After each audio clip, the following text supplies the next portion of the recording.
Cyber నేరగాళ్లు కొత్త పుంతలు తొక్కుతున్నారు. ప్రభుత్వాలు ఎన్ని చర్యలు తీసుకుంటున్నా రోజురోజుకు నేరాలు పెరిగిపోతున్నాయి తప్ప కట్టడి కావడం లేదు.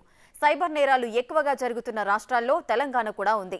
గత 8 నెలల్లో నేరగాళ్లు ఏకంగా 700 కోట్లు కొల్లగొట్టారు. దీంతో పోలీసులు కూడా నేరాలను అడ్డుకోవడానికి కొత్త ఆలోచనలు చేస్తున్నారు. సోషల్ మీడియాపై నిఘా పెంచి మోసగాళ్ల ఆటలు కట్టించాలని పోలీసులు భావిస్తున్నారు.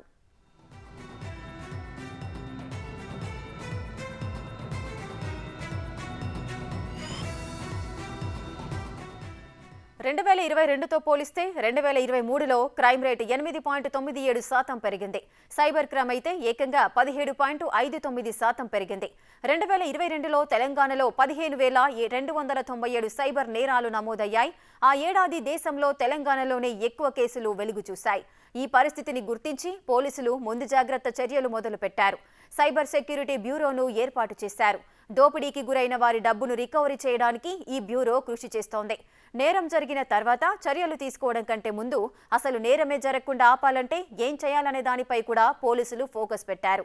దీనికోసం సోషల్ మీడియాలో క్రైమ్ చేస్తున్న సైబర్ నేరగాళ్లను వేటాడేందుకు వ్యూహం సిద్ధం చేస్తున్నారు.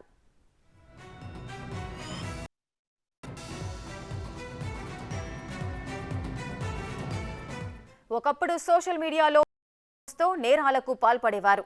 దీనిపై నెటిజన్లకు ఓ అవగాహన వచ్చింది. దీంతో నేరగాళ్లు రూట్ మార్చారు.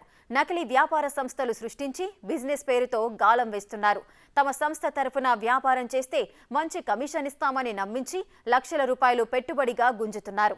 ఇలాంటి మోసాలు ఇటీవల భారీగా జరిగాయి. దీంతో పోలీసులు సోషల్ మీడియాలోని ఇలాంటి వ్యాపార ప్రకటనలపై దృష్టి సారించారు. ప్రకటనలు చేస్తున్న కంపెనీల పుట్టుపూర్వోత్తరాల గురించి ముందుగానే ఆరా తీస్తున్నారు. కంపెనీ సమాచారంతో అనుమానాలుంటే వాటిపై చర్యలకు సిద్ధమవుతున్నారు. అవి ఫేక్ కంపెనీలని తేలితే ప్రజలను సోషల్ మీడియా ద్వారా అప్రమత్తం చేస్తున్నారు.